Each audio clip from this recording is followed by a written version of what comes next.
আসসালামু আলাইকুম সুপ্রিয় শিক্ষার্থীরা, আমরা আজকে লুক সম্পর্কিত যে লুক কোন প্রিপোজিশন গ্রহণ করলে কোন অর্থ প্রকাশ করে সেটা আমরা জানবো। যেরকম লুকের পরে যদি অ্যাট, আমরা জানি লুক এট দ্য পিকচার, ছবিটির দিকে তাকাও, তাকানো অর্থে লুকের পরে আমরা অ্যাট ব্যবহার করি।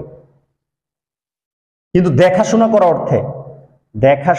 অর্থে লুকের পরে আমরা কিন্তু আফটার ব্যবহার করি। যেরকম he looks after his father, সে তার বাবার দেখাশোনা করে, অথবা হিজ প্যারেন্টস, তার পিতামাতাকে দেখাশোনা করে। আরেকটা বিষয়, শুধু প্যারেন্ট মানে কিন্তু পিতা বা মাতা যে কোনো একজনকে বোঝায়।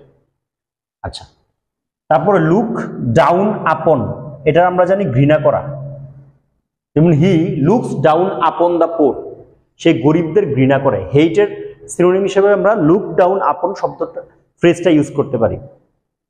তারপরে লুক ফর, খোঁজা, যেমন he is looking for a job. লুকের পরে যখন ফর দেয় তখন এটা খোঁজা অর্থে আসে, লুক ফর। আর লুক আপ, যেমন খুঁজে বের করা, যেরকম ডিকশনারি থেকে যে look up the word from the dictionary. তো কোনো কিছু খুঁজে বের করলে এটাকে বলা হয় লুক আপ। আর লুক ফরওয়ার্ড টু, আমরা জানি কয়েকটা টু আছে, with a view to, look forward to, prefer to. এরকম লুক ফরওয়ার্ড টু মানে অধীর আগ্রহে অপেক্ষা করা।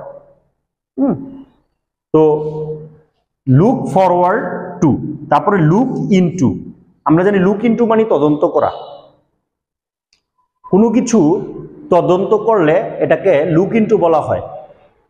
যেমন the police look into the matter, that means investigate the matter. তো লুক ইনটু মানে তদন্ত করা বা ইনভেস্টিগেট করা। তো আমরা আজকে জানলাম লুকের পরে অ্যাট, তাকানো অর্থে, লুক আফটার দেখাশোনা করা, লুক ডাউন আপন ঘৃণা করা, লুক ফর খোঁজ করা, লুক আপ খুঁজে বের করা, লুক ফর টু অধীর আগ্রহ অপেক্ষা করা, এবং লুক ইনটু তদন্ত করা অর্থে ব্যবহৃত হয়ে থাকে। এই ছিল আজকে লুক সম্পর্কিত আলোচনা। সবার জন্য শুভকামনা। Thanks for watching.